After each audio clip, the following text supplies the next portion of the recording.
the best and the most bold man in the business, Dana White, has made some important announcements for the UFC. Not for Power Slap, for UFC. It's taken away from Francis Ngannou's thunder, which is funny, to be honest with you. Francis dug his own grave. I have no sympathy, but yeah, man. So I'll go through some of the ones I can remember. If you guys are new, please like, subscribe, comment, share, all that good shit.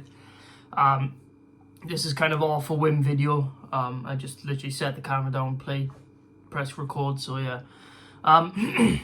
Paulo Costa versus Aliskerov's been announced.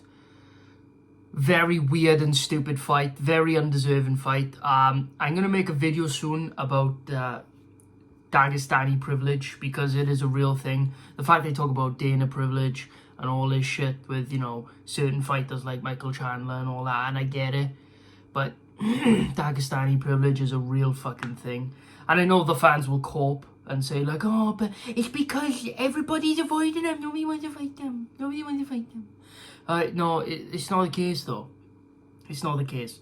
So, like, let's be real, right? The UFC has the power to make certain fighters in the rankings fight, right?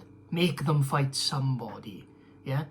So it's Dagestani privilege, because if they go, no, I don't want to fight them because you got a weird inbred last name, then the UFC's going to turn around and go, well, you have to fight him. You're coming off a loss. You can't say anything. You have to fight him. And eventually the fight will be made. So no, it's Dagestani privilege, because they're getting these fights somehow. And getting in the rankings when they don't deserve it, getting undeserved title shots. But yeah, like I said, I'll make a separate video on Dagestani privilege. But yeah, Aliskerov versus Paulo Costa. Obviously, I don't go too much into detail until it gets to the card or whatever, but I am going to pick Paulo Costa for that fight. I think it's a good matchup for Paulo Costa in terms of, I think it's a good matchup for him in terms of being able to stuff takedowns, being able to being able to be the better striker, to be honest with him, having a better chin than Phil Hawes, because, you know, Phil Hawes, you know, he like literally is like a little tickle on the chin and he's just... But yeah, it's a decent fight, I guess, but not the fight I wanted to see. But yeah, same as Abus getting one win in the UFC and then getting the Strickland fight. But like I said, I'll get into that. You know what I'm saying? I'll make a whole separate video on it, but no hate, just straight facts, you know what I'm saying? But yeah, Kevin Holland versus Michael Chiesa has been announced. Interesting fight.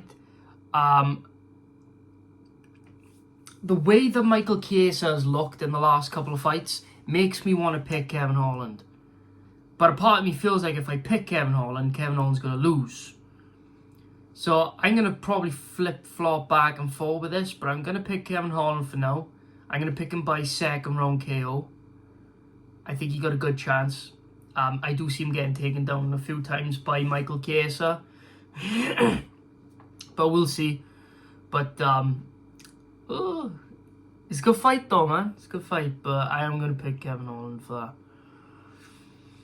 Oh, tough fight though, man. Tough fight. UFC 291. The co-main event will be Jan Blachowicz versus Alex Pereira.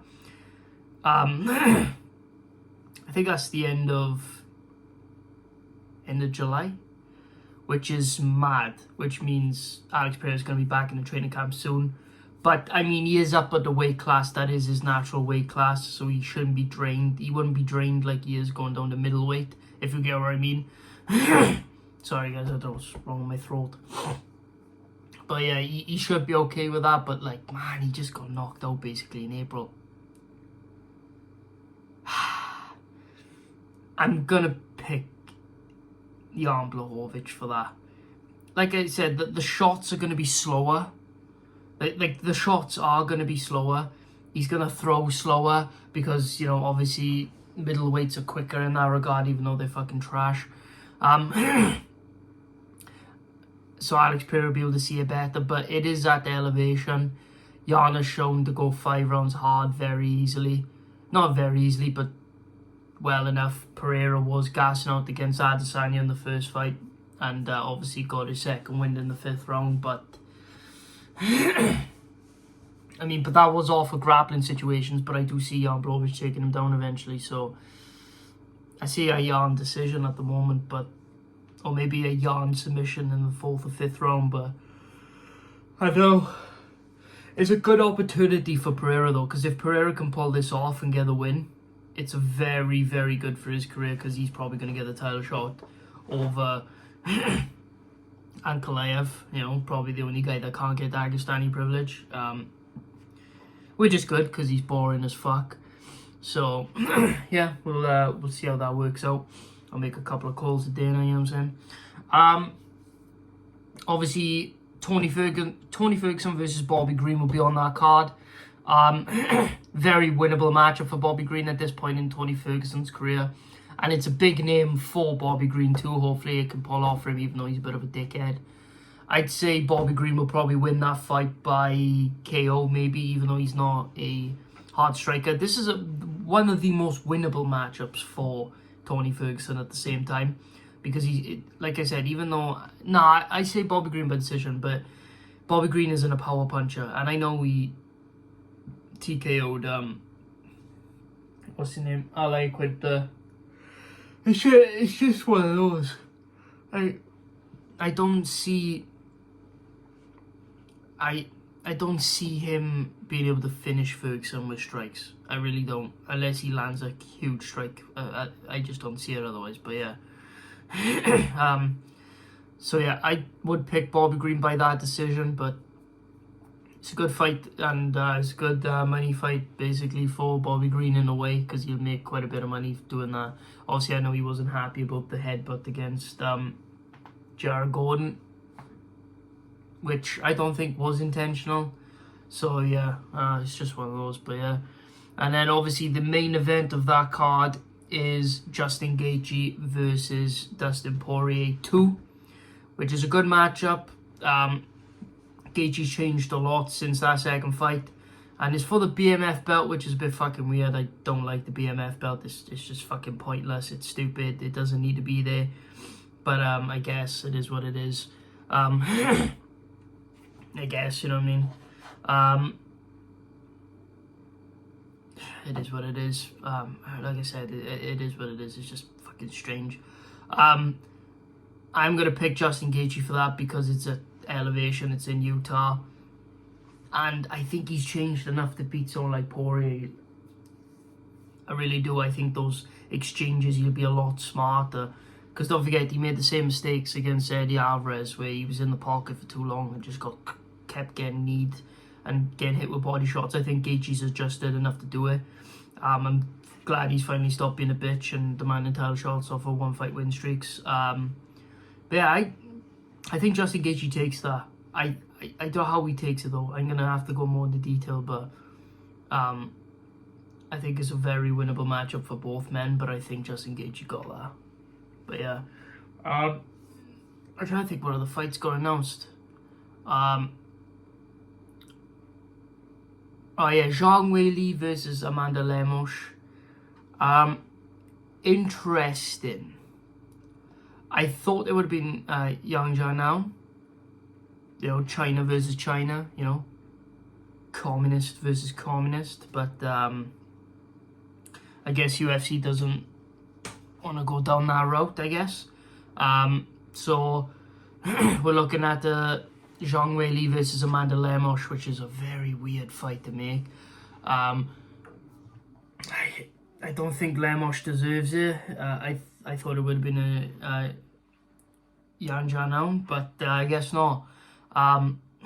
Even though Mackenzie Dern beat her, but then Mackenzie Dern got a robbery decision over Tisha Torres. I don't know, the strawweight division's fucked.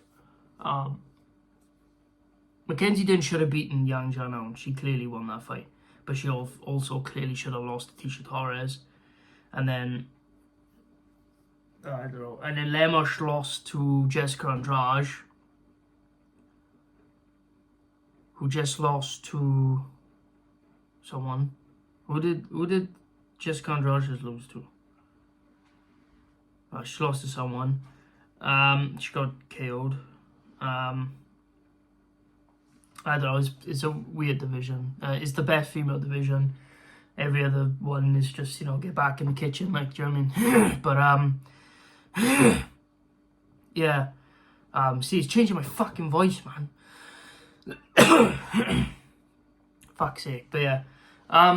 Interesting fight, I guess. I thought it should have been Yang Jianhong because on paper, I mean, she got it right. But yeah, interesting. But it is what it is. Try to think what else has been announced. There's been loads announced.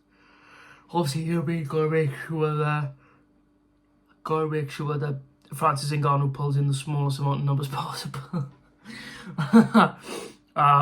He signed with PFL, by the way. If you guys didn't know. Man, it's mad how irrelevant he's gone, but yeah, it is what it is. Well, actually, to be fair, he pulled quite numbers in announcing that, but yet again, when he actually competes in the PFL, most people are just gonna watch the fucking highlights, ain't gonna fucking pay to see him fight. I mean, in the UFC, he was only getting 200,000 pay-per-view buys, so yeah. I'm trying to think, who else got announced? There was a couple of other fights, I swear it was. I don't know. I swear there was other fights, but yeah. Interesting. Interesting timing. I know what they were doing with it. But yeah, good set of fights, so man. Looking forward to summer, to be honest with you, especially Blachowicz Pereira. Always look forward to a Pereira and Blachowicz fight. It's always an interesting matchups they get given. Not a bad start to the summer, I gotta be honest. Volkanovski versus Rodriguez has also been announced. Obviously, yeah, I think Volkanovski's gonna win that fight pretty handedly. Actually, to be fair though, nah. Rodriguez gives him a tough time, but I'm still gonna pick Volkanovski. But yeah, anyway, guys, thanks so much for watching. If you're new, please like, subscribe, comment, share, all that good shit. I really appreciate you watching, and any chance you can help me grow, I really appreciate that. Sorry if it seems a bit low effort. If you're new, it's just I literally did this on a whim. I just grabbed the camera, press recorded. I haven't long came home from work, so I just decided I may as well make it now before I go to bed. You know what I mean? It's 2:10 in the morning. So anyway, guys, thanks so much for watching. This is Keep It Real MMA. I'll see you guys in the next video. Peace.